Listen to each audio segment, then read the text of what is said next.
আসসালামু আলাইকুম ভিউয়ার্স, কেমন আছেন আপনারা? সৃষ্টিকর্তার দোয়ায় আমিও ভালো আছি। আজ আমি আপনাদের সাথে আরেকটি রেসিপি শেয়ার করতে যাচ্ছি। আলু কুচি করে বেগুন, সিম এগুলো খুব ভালোভাবে ধুয়ে আমি কেটে নিয়েছি। দিয়ে দিয়েছি মাঝারি সাইজের বাটা মাছ। এই মাছগুলো দিয়ে আমি হালকা ঝোল করে রান্না করব। দুটি বড় সাইজের পেঁয়াজ কুচি করে দিয়েছি, প্রায় 7-8টি কাঁচামরিচ কুচি করে দিয়েছি। দিয়ে দিয়েছি 4-5টি বাটা মাছ, স্বাদমতো লবণ দিয়ে দিলাম। দিয়ে দিচ্ছি হাফ চামচ হলুদের গুঁড়া, দিয়ে দিব হাফ কাপ সয়াবিন তেল। আপনারা রান্নার জন্য যে তেলটা ব্যবহার করেন সেই তেলটাই দেবেন। ভিউয়ার্স, আমি আজ সরিষার তেল দিয়েই মাছটা রান্না করতে যাচ্ছি, তাই আমি এখানে সরিষার তেল অ্যাড করলাম। খাঁটি সরিষার তেল দিয়ে আজ আমি বাটা মাছ, আলু, বেগুন, সিম হালকা ঝোল করে রান্না করব। এইবার আমি খুব ভালোভাবে সময় নিয়ে সবজি এবং মশলাগুলোকে মেখে নেব। মাখতে মাখতে খুব সুন্দর একটা ঘ্রাণ বা স্মেল বের হবে।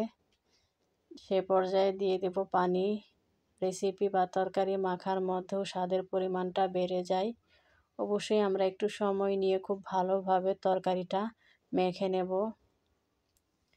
তরকারিটা মাখা হয়ে গেলে আমি এখানে প্রায় 1 গ্লাস পরিমাণ পানি দিয়ে দেব। ভিউয়ার্স, যারা আমার ভিডিওটি দেখছেন প্লিজ দয়া করে লাইক দিয়ে ভিডিওটি শুরু করুন। আপনাদের একটি লাইক, একটি কমেন্ট, একটি শেয়ার আমার কঠিন পথ চলাটাকে সহজ করে দেবে। ভিউয়ার্স, দেখুন আমি কিভাবে অনবরত নেড়ে চেড়ে নিচ্ছি। এইবার আমি সবজিগুলোকে একটু ভালোভাবে মিল করে নিচ্ছি, যেন পানি দিয়ে সিদ্ধ করার সময় সবগুলো সবজি সমানভাবে সিদ্ধ হয়। এই পর্যায়ে দিয়ে দিচ্ছি আমি 1 গ্লাস পরিমাণ পানি। পানি দিয়ে এবার আমি সবজিগুলোকে একটু মিল করে নিয়ে ঢাকনা দিয়ে ঢেকে দেব। যারা এখনও আমার চ্যানেলটি সাবস্ক্রাইব করেননি প্লিজ দয়া করে আমার চ্যানেলটি সাবস্ক্রাইব করবেন এবং ভালো লাগলে অবশ্যই বন্ধু-বান্ধবদের সাথে ভিডিওটি শেয়ার করবেন। কমেন্ট করতে ভুলবেন না।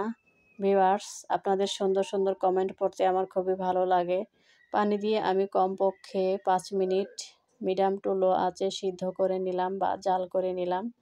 এই পর্যায়ে একটু খুব আলতোভাবে সাবধানে আস্তে করে নেড়ে চেড়ে দিলাম উপরের সবজিগুলো নিচের দিকে, নিচের সবজিগুলো উপরের দিকে, যেন সবগুলো সবজি সমানভাবে সিদ্ধ হয় এবং হলুদ, লবণ, মরিচগুলো সম্পূর্ণ রেসিপির সঙ্গে সমানভাবে অ্যাডজাস্ট হয়। সেই জন্য সামান্য একটু নেড়ে দিলাম খুব সাবধানে এবং আলতোভাবে। আরও 5 মিনিট সিদ্ধ করে নিলাম। ফিরে এলাম আরও 5 মিনিট পর। দেখুন আমার রেসিপিটা হয়ে গেছে। আমি সামান্য ঝোল থাকা অবস্থাতেই নামিয়ে ফেলবো।